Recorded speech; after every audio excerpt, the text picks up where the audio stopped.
Hey guys, so for our very first Catch the Moment 365 tutorial, I wanted to talk a little bit about ISO as well as reading all of those crazy numbers on your camera. It's hard to talk about ISO without mentioning the triangle of shutter speed, ISO, and aperture, but I'm not going to touch on shutter speed and aperture all that much. But I do need to mention that they all three work together to create the perfect image. So ISO, what is ISO? ISO is your sensor, your camera sensor's sensitivity to light. So the lower your ISO, the less sensitive your camera is to the light. And vice versa, the higher the ISO, the more sensitive it is to light. So the way I like to think about it is think about you sending, so ISO 100. You send 100 crazy little minions. My boys love Despicable Me. So 100 minions out to gather light, and they come back with the light. So that's not a whole lot of light compared to if you send 1,600 little minions to get your light. So you're letting in more light. It's more sensitive to the light. So what numbers should you set it on? Well, ISO 100 is typically used at daytime, outside in the daylight. And if you're inside, you're going to need to increase your ISO. So you might need to bump it all the way up to 1,000 or 2,000. The more you bump it up, though, the grainier your image will become. And grain, or noise, other people like to call it, impacts the quality of your picture for printing mainly, but also if you blow up your image on your computer to 100%, you can see the difference between a picture that has ISO set at 100 versus something higher.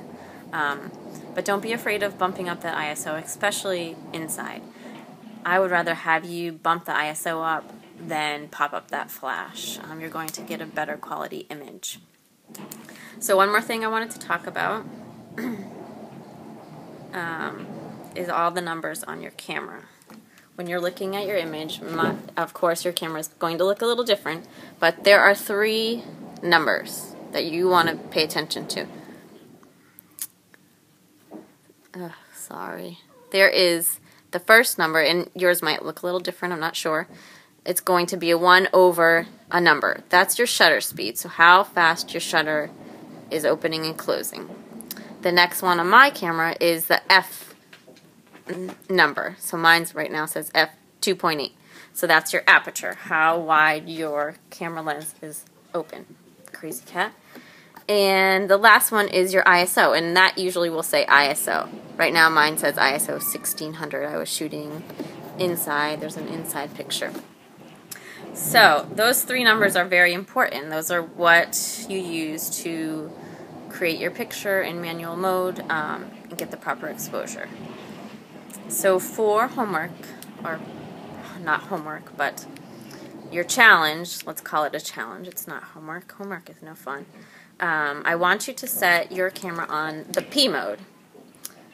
Mine's up right there. It's going to be on your dial, P mode. So yes, you're getting off your auto and you're getting into P. The only difference between P and auto is that you can control your ISO.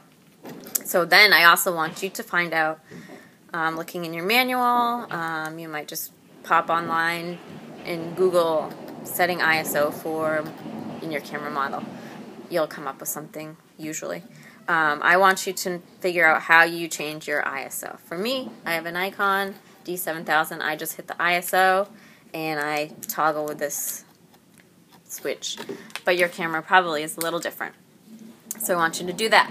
So finding the 3 numbers and also ISO. Taking some photos and playing around with your ISO to see the difference. And I will type up a little tutorial, not tutorial, just a sheet of some things you can run through for your homework challenge, not homework. Anyway, if you have any questions, please post them on Facebook, and I'm looking forward to seeing what you guys come up with. All right, have a great week, week 3.